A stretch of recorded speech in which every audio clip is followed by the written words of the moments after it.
Welcome, ladies and gentlemen. Welcome, Mr. Dr. Reinar Hank. Dr.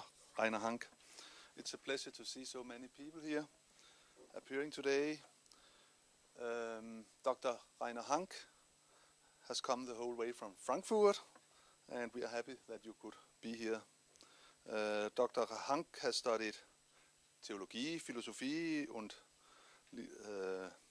viele andere Sachen und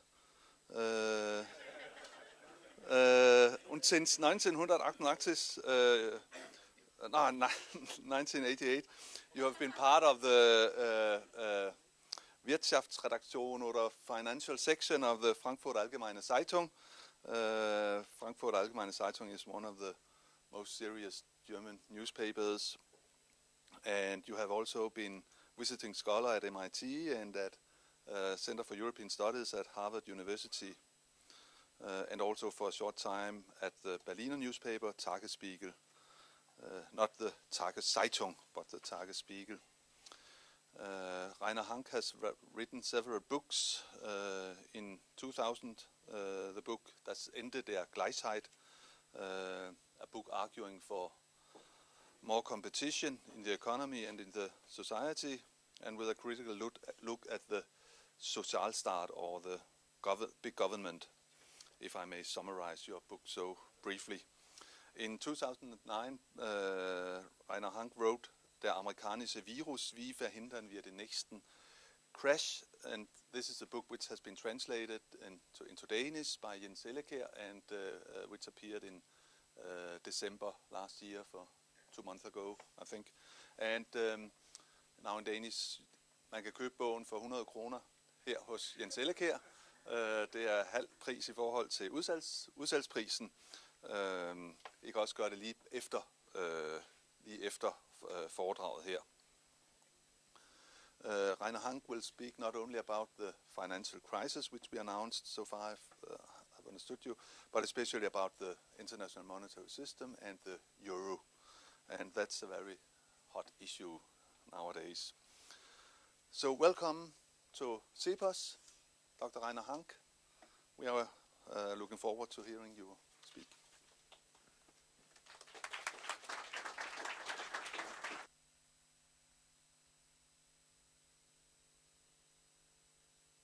Thank you. So, ladies and gentlemen, thank you very much, Henrik Gede Jensen. I'm very honored to be invited by this distinguished institution, and I'm very pleased to be with you this evening. This is only my second time in Copenhagen, and I'm deeply impressed by this beautiful city, which I had the opportunity to visit with my wife yesterday on a very sunny Sunday. Tonight I'm glad to have the opportunity to present you my book, The American Virus, which the Elleker Publishing House translated into Danish.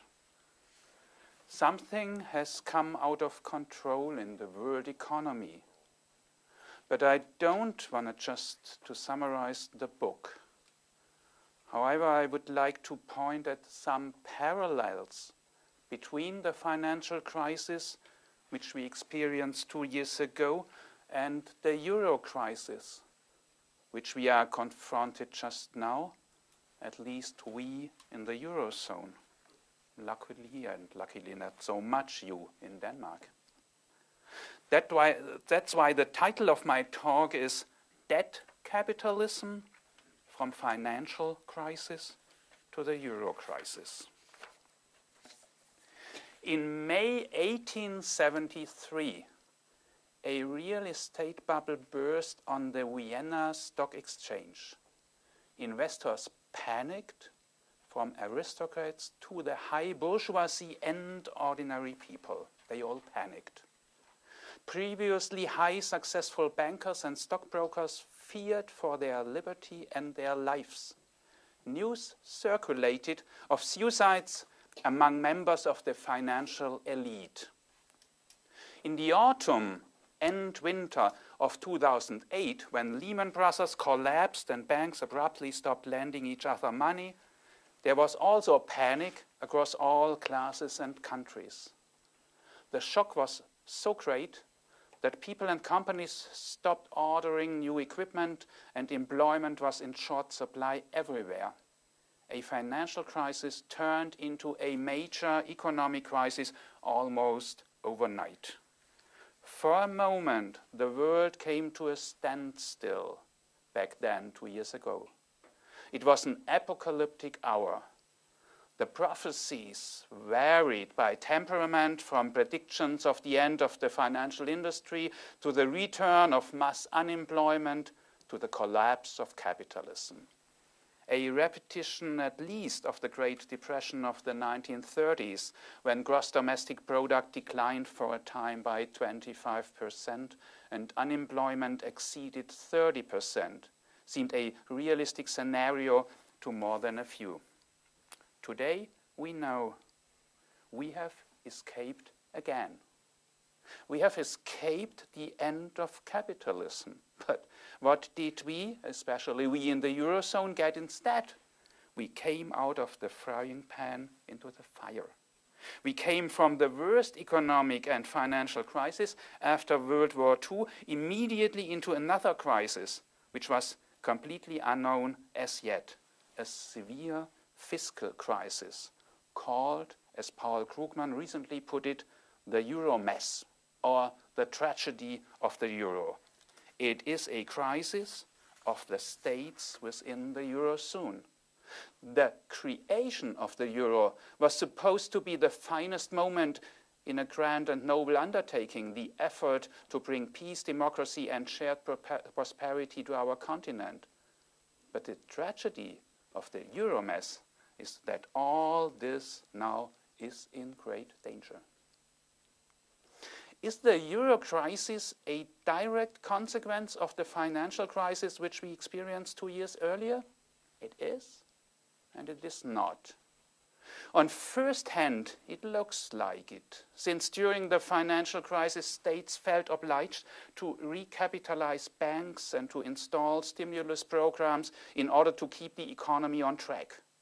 That new wave of Keynesian state spending brought a huge debt burden to all states of the world and drove the ratio of debt to GDP somewhere in regions of 90 or 100%. But this development affected the entire Western world. Something in addition must have happened in Europe, especially in the Eurozone. My aim tonight, ladies and gentlemen, is to clarify how the Euro crisis of today is related to the financial crisis of yesterday. And my thesis, just in a nutshell, is that the core problem of the debt crisis in Europe is a deep crisis of the European welfare state, which has always, but more and more, tends to overspend. Only this much in advance. The core of the sovereign crisis and of the debt crisis lies in the calamitous dynamic of the industrial welfare states, Europe's vanguard role, and the problematic design of the European currency union. It is just a fact that within only 3 years we experienced 2 severe economic crises. First the financial crisis, then the fiscal or Euro crisis. To both of them we have not been prepared. The economic historian Werner Plumpe, a German economic historian, notes in his History of Economic Crises, recently published in German, that historians have thus far failed to put forth a theory of economic and financial crises. It seems that the historians, like the economists, feel that crises cannot exist and are oriented towards utopian ideas of equilibrium. A crisis is always dealt with by mainstream economists and political scientists as a kind of accident, but not, as Marx, Schumpeter, Keynes and the Austrian School of Economics already knew, as the normal case of our life and history. Yet the cyclical rising and falling, the alternation between irrational exuberance and fearfulness has been the economic norm, at least since the Old Testament, with the 7 fat and the 7 meager years. But when every new crisis seems like an unprecedented disaster, then politicians will fall prey to irrational policy which doesn't help. Tonight I'm especially interested to reflect on the fiscal crisis. My book, however, The American Virus, basically deals with the financial crisis. The essence of my book is that it was an awful lack of accountability and responsibility which caused the financial crisis. Or, as the Financial Inquiry Commission of the US Congress last week concluded, the crisis was the result of human action and inaction, not of Mother Nature or computer models. And then they came to Shakespeare. Julius Shakespeare said, "The fault lies not in the stars, but in us." That's the US Congress Inquiry Commission. As I just mentioned, it now turns out that today again it is a similar lack of responsibility which caused the euro crisis. Both times, the fundamentals of classical liberalism seemed to be forgotten, that moral hazard has to be excluded, and that everybody, every person, every institution, and every nation has to be fully responsible for himself or itself and has to bear the consequences of its actions. So let's talk about the second crisis, the debt crisis, in 3 paragraphs for tonight. First, I will ask why people go into debt, be it private debt or sovereign debt. Second, I will show debt as a blessing of mankind that has been converted into a bane. And third, I would like to speculate on how we can get out of the crisis or how we can come back from the excessive debt cycle to a normal debt cycle. First, the blessing of debt capitalism.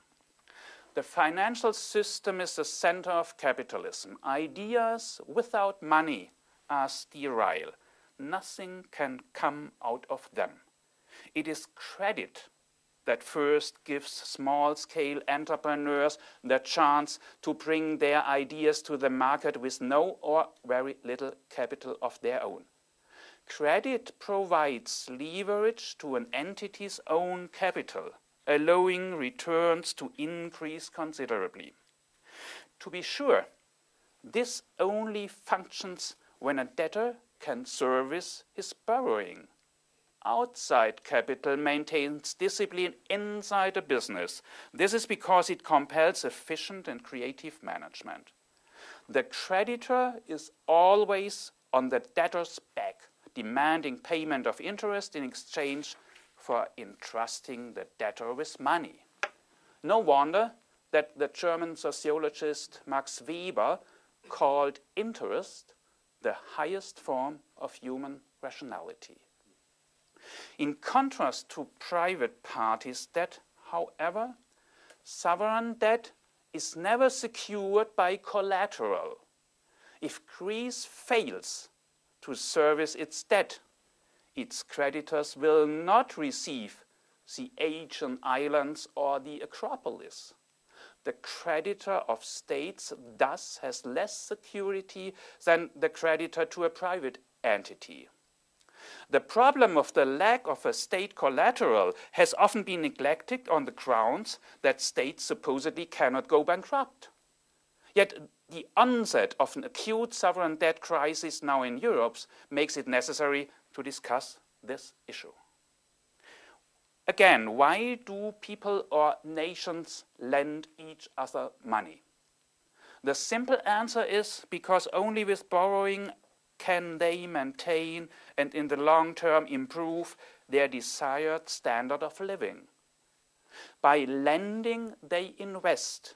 By lending, they consume. Lending expresses joie de vivre and it expresses optimism. If the rational debtor did not believe that his returns on borrowed money would exceed the total payments of the principal and interest, he would not borrow, of course. We must conceive the debtor to be the future-oriented optimist. The creditor, for his part, must have trust that the debtor's income will grow in the future. That is the only way that the debtor can service his debt. This is the reason for the creditor to give the debtor money. Credit derives from the Latin, as you know, credere, to trust, einander vertrauen. The fear of debt means that we are no longer giving credit to the future. We no longer trust in growth to pay off the debt. This goes for states and private entities alike. So that means, in a very fundamental manner, the capitalism system does indeed need debt. As debtors, private consumers and investors are not distinct from nations. They are all citizens of the future, some individually, others collectively, sharing a common destiny in their optimism. When states take on debt, they announce for a good reason that they are building a better future for coming generations. If one regards them for a moment in a more positive light than it is currently fashionable, one will see that they do not wish to settle future generations with taxes, but instead to do good deeds that will make future generations' lives easier. And if further generations are better off, it would be easy for them to pay back their debt burden with taxes out of their income. That's the theory, and sometimes it worked. Let us, for a brief moment, look back into economic history. The development of representative democracy in Europe went hand in hand with debt financing of state governments. Governments discovered that it is easiest to borrow money from citizens when the purposes to which the funds are applied are also in the interests of the citizens. This in turn is most easily achieved when states allow citizens to vote on how the funds will be used. The state's creditors thereby become the debtors' agents as well, and the represented and their representatives are united in their own financial best interest.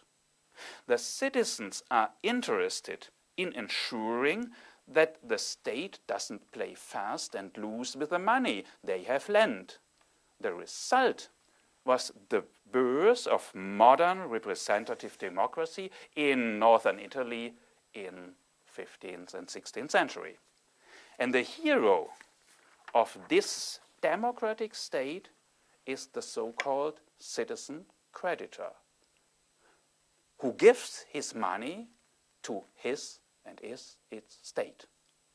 The price that states paid for their desire for money was the displacement of autocracies with the elected parliaments of bourgeois citizenry, in other words, their creditors.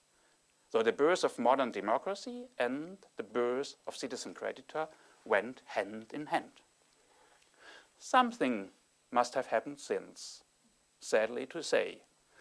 The result of the debt mechanism over the long term is carelessness. Heavily indebted states are not, as many believe today, historically an exception. Rather, they are the rule.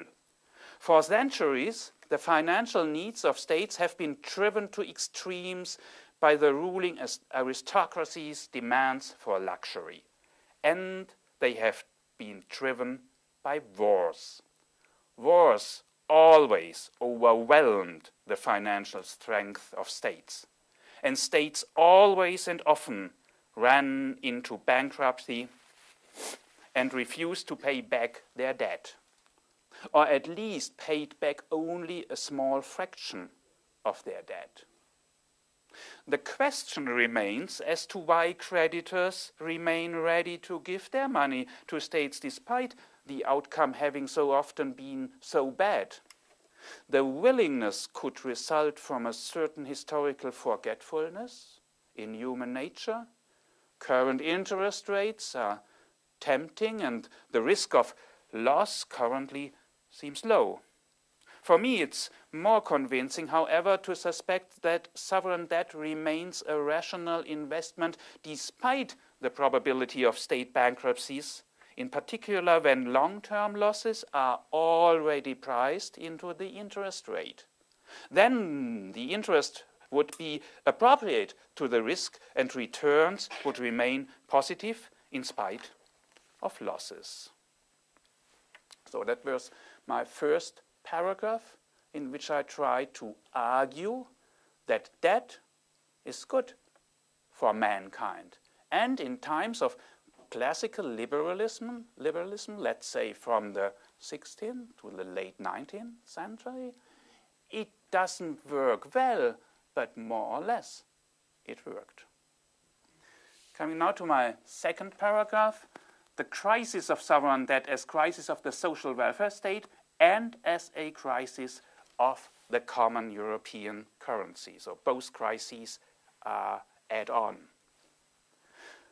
For a time it seemed as though the first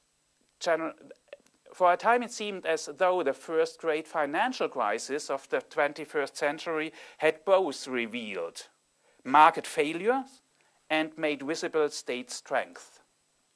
Governments guaranteed the savings of their citizens, saved failing banks, stimulated their economies, and rewrote the rules of the game in a manner meant to make human coexistence more prosperous in an era of globalization. Quickly, however, it became clear that states are not as strong as they presented themselves to be during the crisis.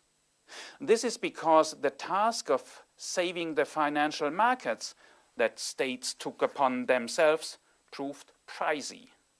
And this cost fell not on rich states, it fell on very poor states, states that even conservatively calculated could not remotely afford this feat of strength.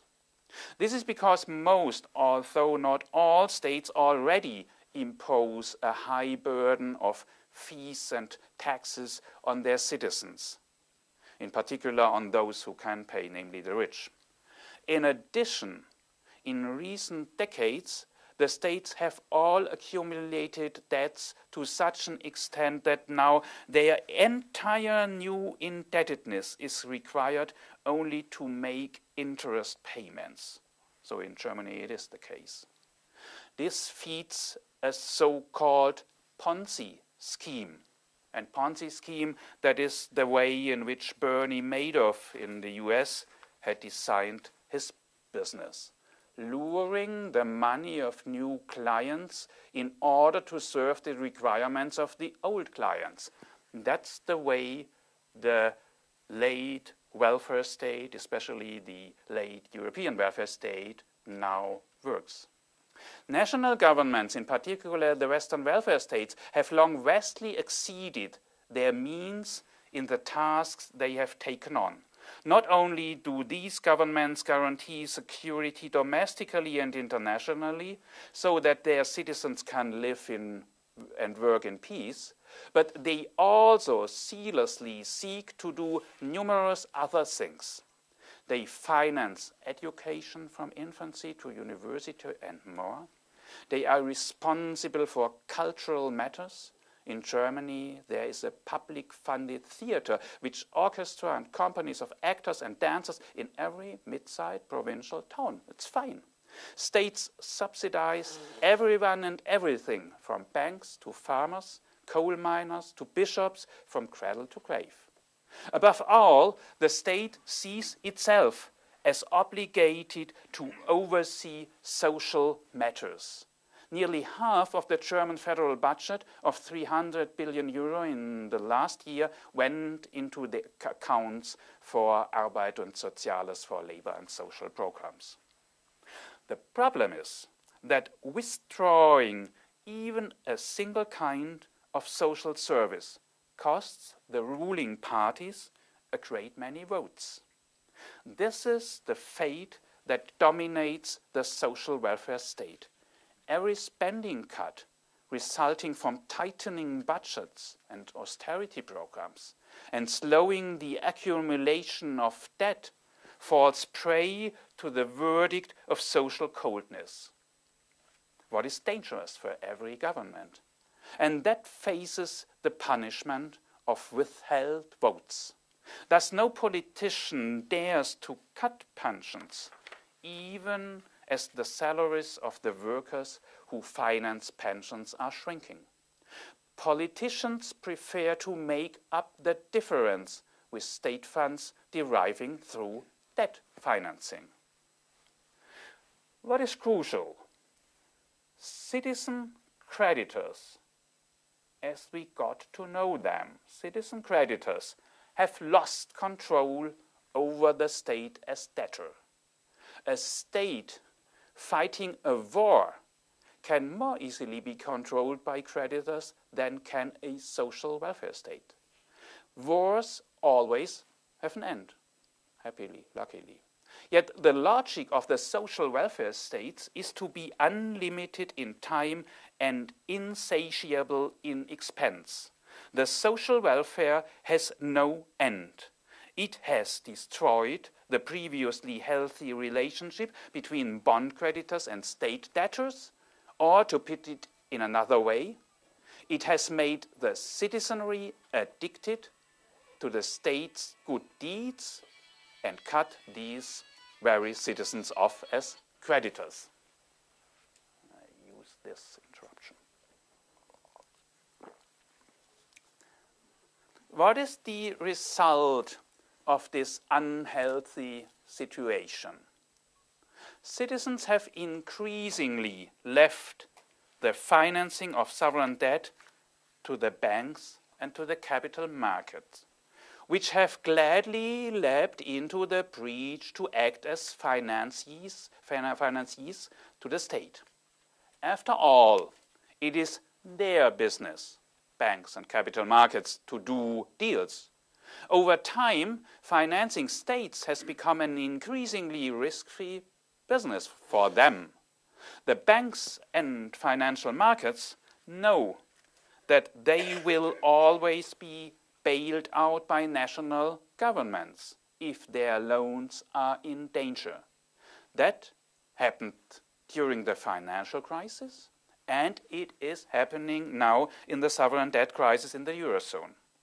Banks define themselves always as too big to fail and shift their entire risk of loss onto the community at large.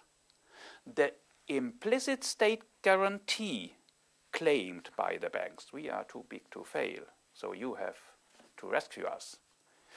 This state guarantee is simply an expensive subsidy paid by everyone. The banks have succeeded in socializing their losses and as such need not worry about their profits. That's an easy life. The logic of social welfare state is throwing everyone into debt except the financial industry, which for the second time in the financial crisis and now in the fiscal crisis has been bailed out. Let me summarize what we have so far.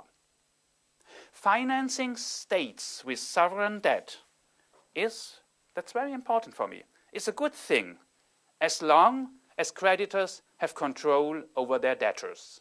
Or in other words, this was the birth of the modern democracy where always citizens who finance their state are able to control their government. But over time, the welfare state disempowered the citizen creditor. Governments serve the interests of transfer recipients who in most welfare states now are on their way to win the majority among the voting population. They are more or less 40 or 50% of the populations who are not taxpayer but who are recipients of welfare state. In the end, the mechanism of financing the welfare state has become more and more anonymously controlled by banks and not by citizens. So both is a problem. The intermediate situation and the intermediate power of banks and the capital market, who disempowered the population, the citizenry, and also the logic of the welfare state. So even worse, the euro has accelerated the spiral of the welfare state. Why? Considered historically, the insolvency of European states was foreseeable. The common currency, with its low interest rate set by the most stable members, all but invited spending and cheap borrowing. I think Spain and Greece, they had interest rates from 10 and 12% before they entered the Eurozone. But after having entered the Eurozone, the interest rate dropped to 2%, so it's the interest rate of Germany and France. And that was the birth of a new debt cycle. When money could be borrowed at rates lower than the rate of inflation, it would be stupid for states not to live off borrowed money. Yet in such a situation, interest loses its disciplinary effect, since the scarcity of money no longer acts to distinguish between sensible and wasteful outlays. Negative interest rates revive the fantasies of the land of cocaine, that utopia in which prosperity is produced without effort. Everybody wishes that. Or to put it another way, the currency union under the euro took the already excessive eagerness of the states to incur debt and drove it to an infinitely higher level.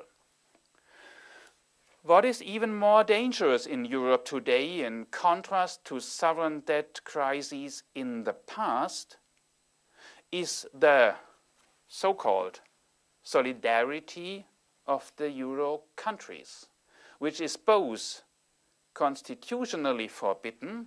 We had the no bailout clause within the European contract, as you know, and at the same time taken for granted almost without question. So nobody believed that the no bailout clause will be dealt seriously. National bankruptcies are now shunted to Brussels, that is, to the supranational level. That means that all states are liable for all debts and no state is liable for its own debts.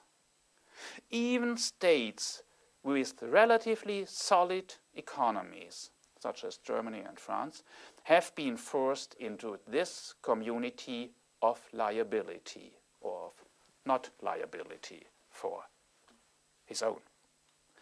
Things began, as you know, with Greece in the spring of 2010. Greece might have been overlooked, and there is a popular saying in German that something that happens once might as well never have happened at all. Einmal ist keinmal.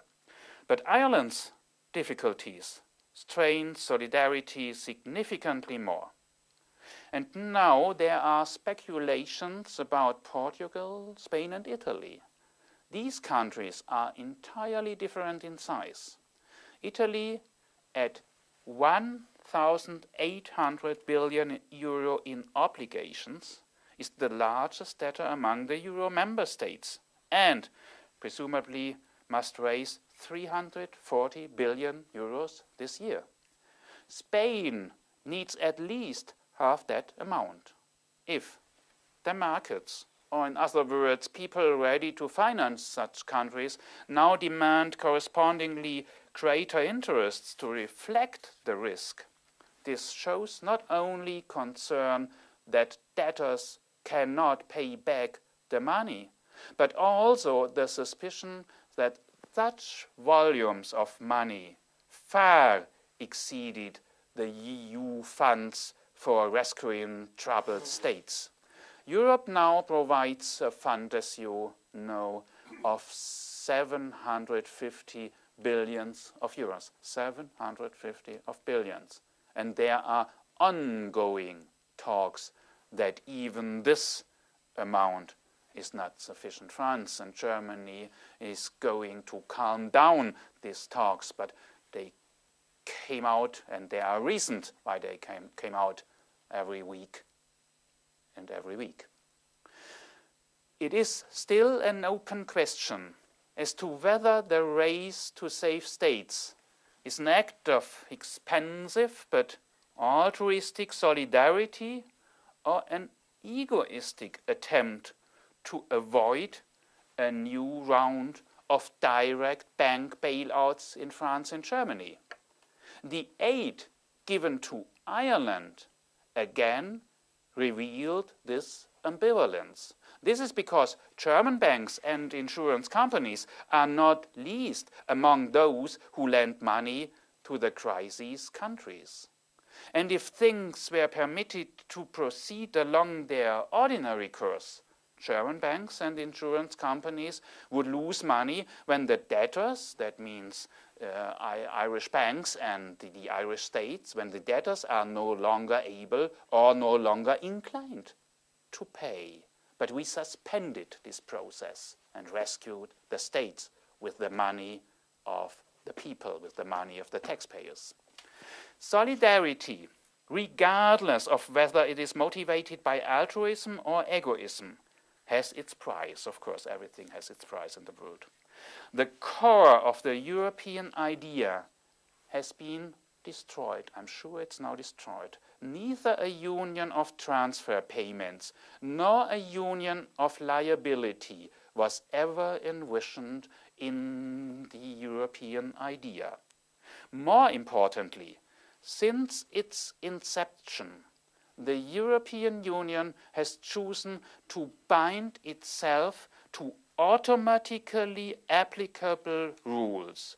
That is the Maastricht Treaty, the Treaty of Stability and Growth, both to assure orderly competition and to discipline fiscal policies.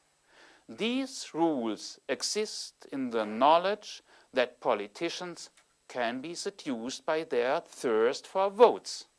However, these automatically applicable rules have been deactivated by lack of enforcement. I think that was the big issue last year, that we suspended the automatic institutionalized rules for the European Union. Now everything is back in the hands of politicians. Europe is now in the hand of politicians and can no longer be protected by its institutions. The European idea, the origin of the European idea is we have to have institutions because we can't trust to politicians. That's true. Now we destroyed our institutions because people are free to destroy institutions, and that's the fact.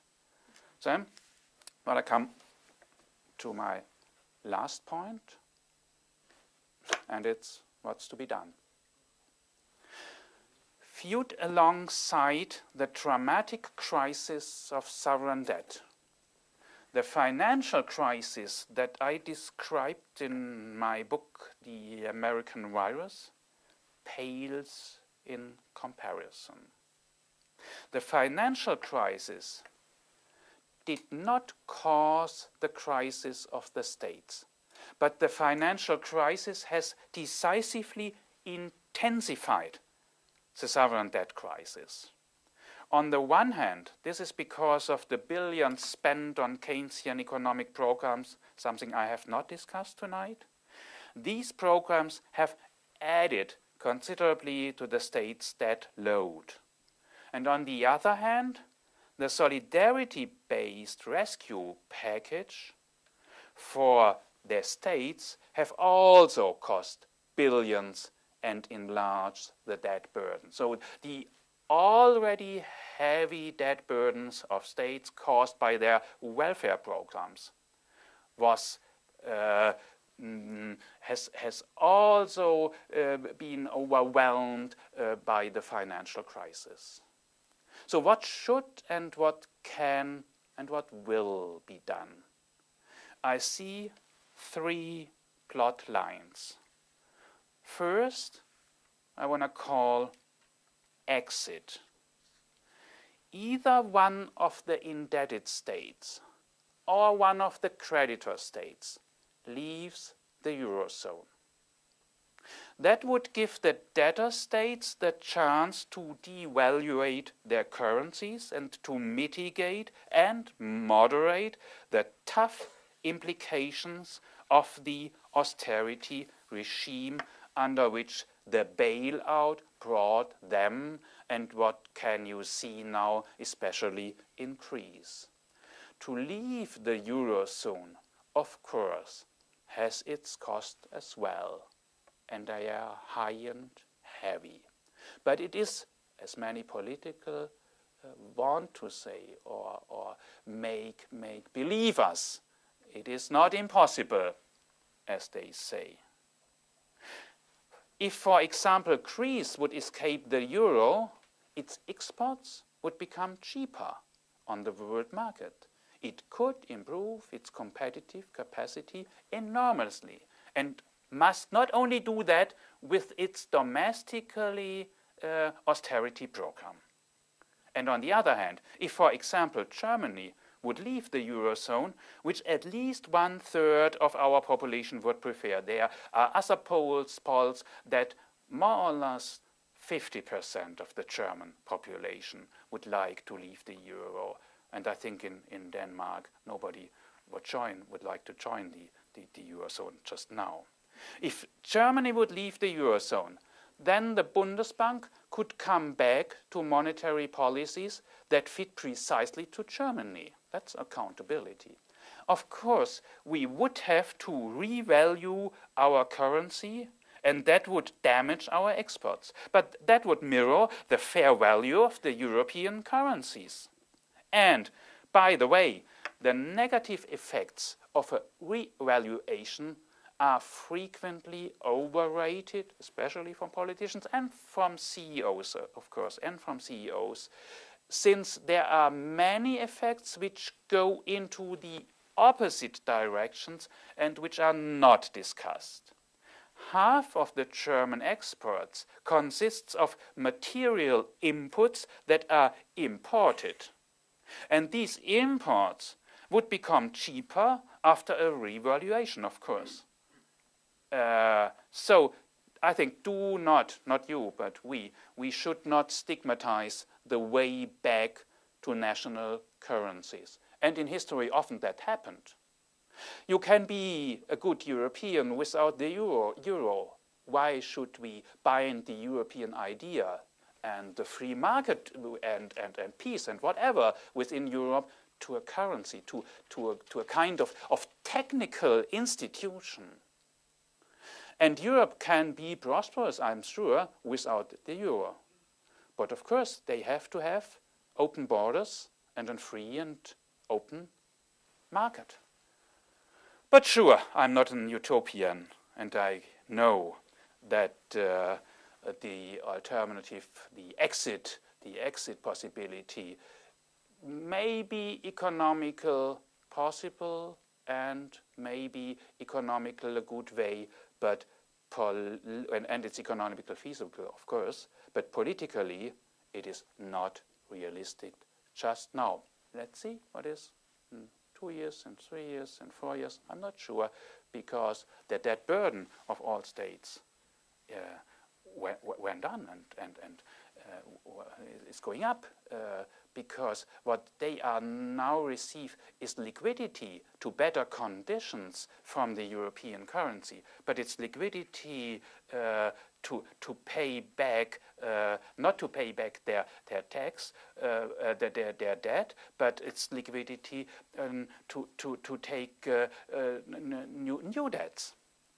So my second scenario I want to call debt restructuring. All creditors, including banks, governments, and the European Central Bank, would have to chip in and restructure their liabilities. Several options are possible. Interest payments could be reduced or suspended, duration periods could be extended, and creditors could be forced to disclaim parts of their outstanding accounts. Of course, that would mean giving a haircut to all creditors. Because we cannot afford that banks alone, or we would not afford that banks alone should bear the burden, because that would cause severe banking crises, it would mean that also ordinary creditors, that means ordinary people, would also have to bear losses. But that is an act of accountability. What else? That strategy would hurt everybody or many people, but it is not impossible. Politicians and CEOs always say we can't go this way. But why? We did it with Argentina in the early 90s. We did it, what means we, the Western world, did it with Russia after the breakdown of communism. They did it with Poland. There are ways and there are institutions for debt restructuring. Debt restructuring gives debt restructuring gives the heavily indebted countries a fair chance and hope of gaining new competitive capacity. Their economies could grow in order to reduce the ratio between debt and GDP.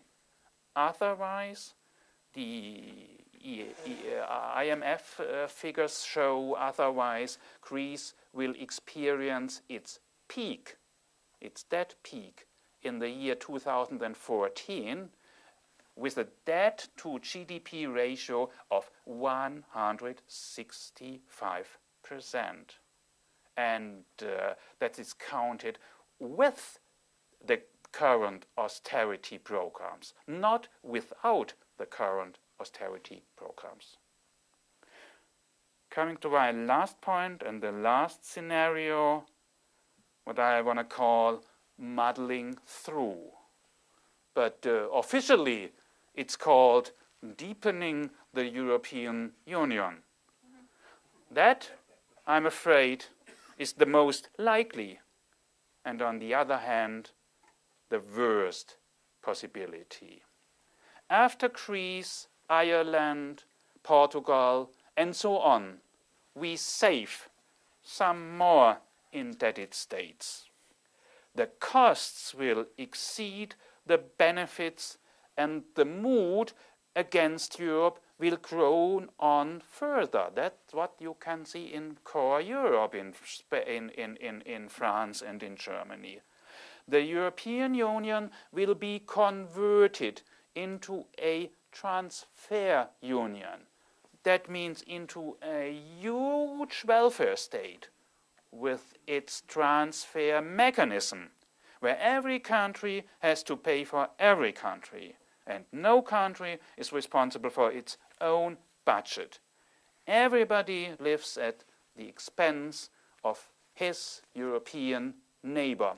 Moral hazard will become the new European norm. Moral hazard, what lies on the roots of the financial crisis, lies now on the roots of the fiscal crisis. If I could make the decision, but I'm a journalist and not a politician, the best strategy would be a combination of number one and number two, of exit and debt restructuring. But I'm afraid I have to assume that the most likely will be the costly scenario 3, the muddling through. that also has in the long run the potential to destroy Europe. We think we would rescue the euro, but we don't see that in the long run we are destroying the euro with this transfer idea, with this strategy. Again, the key problem both of the financial crisis and of the euro debt crisis is that the meaning of accountability and liability has been lost. The one who earns the profit should also bear the losses. That means accountability. It is the core principle of a market economy.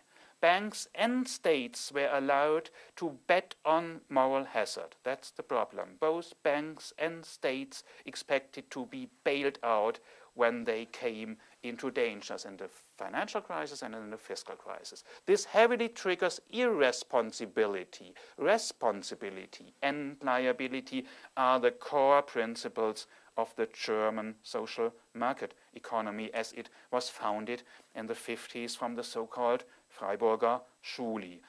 The one who earns the profit should also bear the losses. That's Walter Euchen's central thesis. We have to come back, I think, to these roots of our economic system. It's not only the market economy. That's the principle of the social market economy. I would like to leave you tonight with one last thought.